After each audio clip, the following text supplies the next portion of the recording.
my co-panelists on Tedx और जो शान बैठी है रांची की मेरे सामने. Delighted to be here. Thank you very much. My name is Deepak Vohra. I'm the handsomest ambassador India has ever had.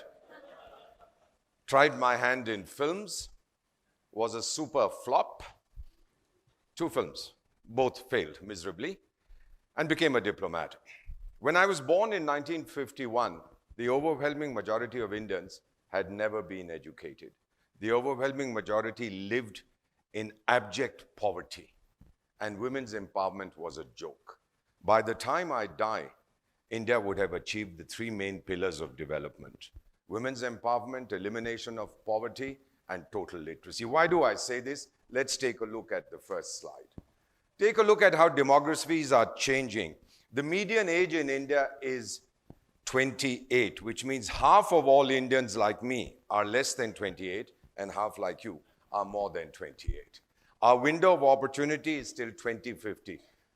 Western Europe is 44, the median age. The Pope described it as an elderly and haggard continent. Japan is 47. They've forgotten how to make babies. We can teach them. We have the technology. We may not be a productive society. We are a reproductive society.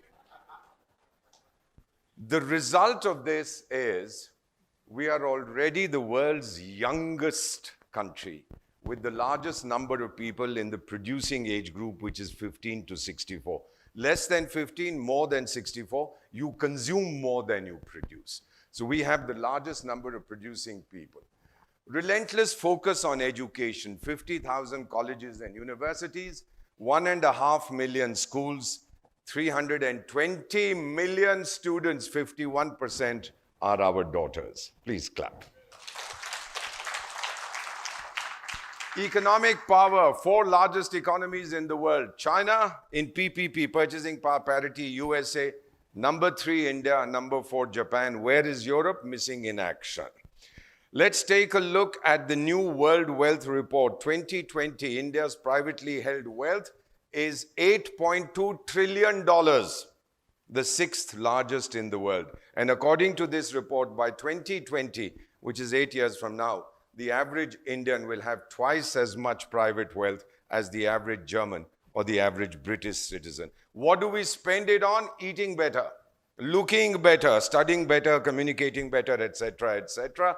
When I say looking better, 650,000, for those who are not familiar with India, 650,000 towns and villages in India, and 15 million beauty parlors. So you can imagine how much money we spend on looking better, communicating better, 1.6 billion mobile connections for a 1.3 billion population, and 1 billion smartphones. And you are all familiar with what this means, traveling better, etc.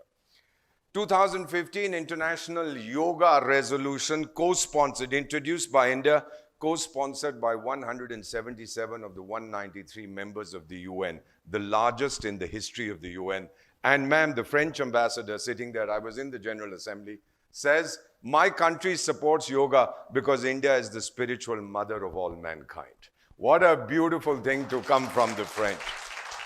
In Yemen, when there was a civil war, we were asked to evacuate our nationals. All other countries were told, you can't come in to evacuate your nationals, only the Indian military. We trust them.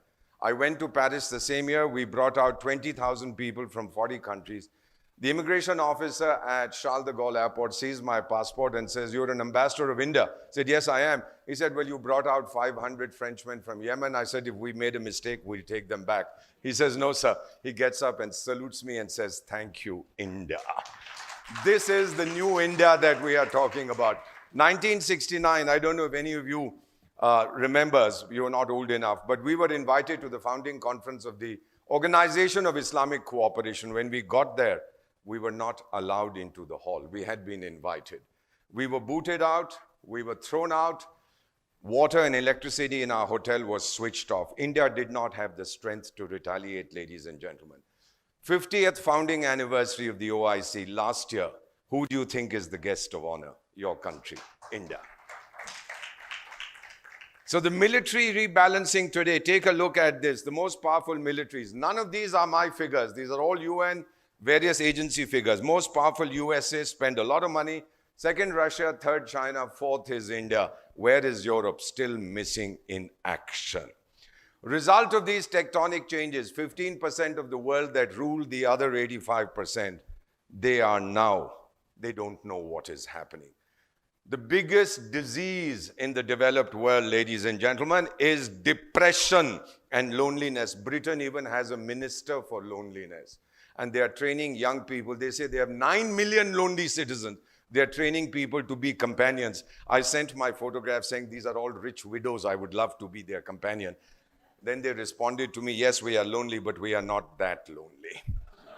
So we have depression, loneliness, while India is bubbling with self-confidence and energy. Thank you, we'll handle it ourselves. 2004 tsunami, Kashmir earthquake, Sikkim earthquake, Kedarnath floods, whatever. Not $1 we take from anybody now. We do it all ourselves. In fact, we help other countries in this. Just one humiliation. My colleagues, my friends from France, ladies and gentlemen, I don't think you know what hunger is. Ask me. 65, we fought a war. The rains didn't come. 66, the rains didn't come.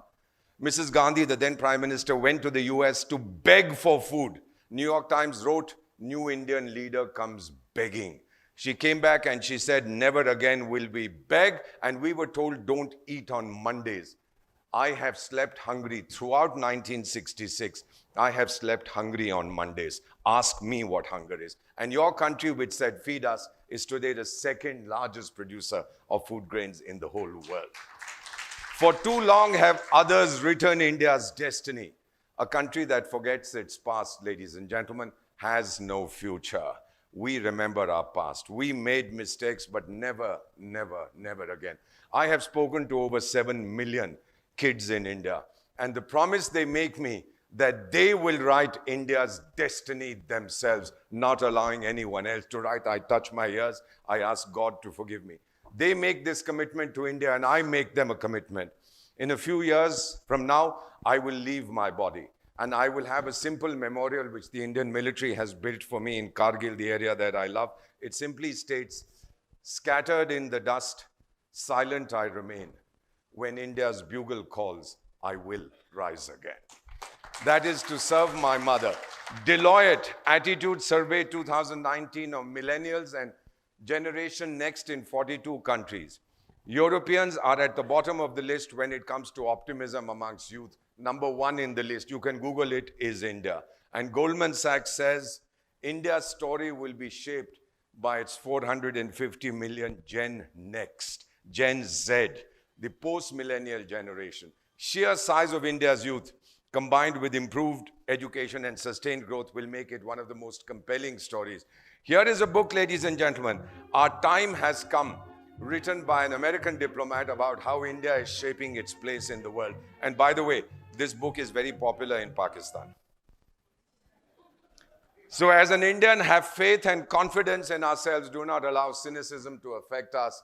If you have to be afraid of fear. हम कहते हैं ना, डरना है तो डर से डरो, क्योंकि डर के आगे जीत है. Be the change you want to see. Somebody asked the great Mahatma, how do I change the world? He said, begin with yourself. His name was Mohandas Karamchand Gandhi. The Prime Minister of Lesotho once asked me to sort out a problem for him. I said, sir, I have no expertise. He said, give it a shot. I did. The problem got solved. He called me to his office and he says, Ambassador Deepak, are you God? I said, no, sir, I'm an Indian. That's the next best thing. At the height of the Kargil conflict, this young man, you remember the Kargil conflict 20 years ago, went to register for the army. People laughed at him. Both his legs were cut off below the knees in a train accident. He was handicapped. They said, you can't join the army. His classic answer, gentlemen, I have come to fight the enemy, not to run away from the enemy. Look at the spirit of India. And I'll spend half a minute on this slide. This is in Sikkim. This young man, when we had this earthquake in Sikkim in 2011, 300 landslides broke the main road from Gangtok to Siliguri. We asked international experts. They said it's going to take you at least 6 weeks to repair these 300 broken portions of the road. We asked the Border Roads Organization. We could not wait for 6 weeks. I was there with my Doordarshan team filming the repair and the rescue effort. We asked Border Roads. They said, we'll come back to you and tell you when we can reopen the road. And as I stand before you, 19 hours later, the Director General called. to say the road is open. 19 hours versus whatever the figure was being given to us. For the first time in human history, 1/4 of our population is in school, college, enthusiastic, tech-savvy, gung-ho. 2/3 is in the productive age group. What's happened to this? Fastest elimination of poverty ever. We are lifting one Indian out of extreme poverty every second. And this one generation, your generation, my kids, self-confidence, self-esteem, determination to chart your course. Every 2 seconds, we built one toilet. Every 1 second, we opened 2 bank accounts. Every 15 minutes, we are building, even today, 1 kilometer of highway. And your poor country goes to Russia, the Prime Minister last year in September. And when Putin says, I have financial issues, India gives him $1 billion loan. India gives a loan to Russia. Please figure out what's happening. Swami Vivekananda said, the future India must be much greater than ancient India. India is awakening. And on that Sikkim slide, which I just showed you, that boy, as I was watching and yelling out to him, be careful, son, be careful, he slipped. He tumbled 80 feet to his death. I rushed down with my team. With my right hand, I pushed his brain back into his skull. It had come out. We carried his body to his house. I remember this distinctly. It's embedded in my memory. I met his mother, a 55-year-old Sikkimese woman. Said, anything I can do for you apart from the compensation you'll get from everybody? She said, yes, sir. You're a special advisor to Prime Minister in so many countries. Get my younger child a job. I said, I'll speak to all the big industrialists to give him a job. She said, sir, I didn't ask you for the private sector. My elder child died for India. Give the younger boy also. Let him join Border Road so when the time comes, he too can die for India. Look at the spirit of this woman. And as the water came into my eyes, I looked at her. And in Hindi, I said, Ma, tujhe salam. If I'm ever born in India again, I would like it to be from the womb of a mother like you. And at that moment, I got the answer, ladies and gentlemen, that I have searched since childhood. Why are we Indians? I got the answer. We are not Indians because we live in India. We are Indians because India lives in us. That is who we are. And therefore, since India is awakening, all of you who were sleeping for the last 10 minutes should also now wake up because... Raise the volume. Thank you so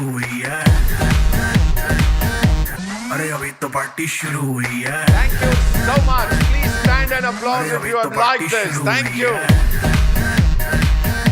अरे अभी तो party शुरू हुई है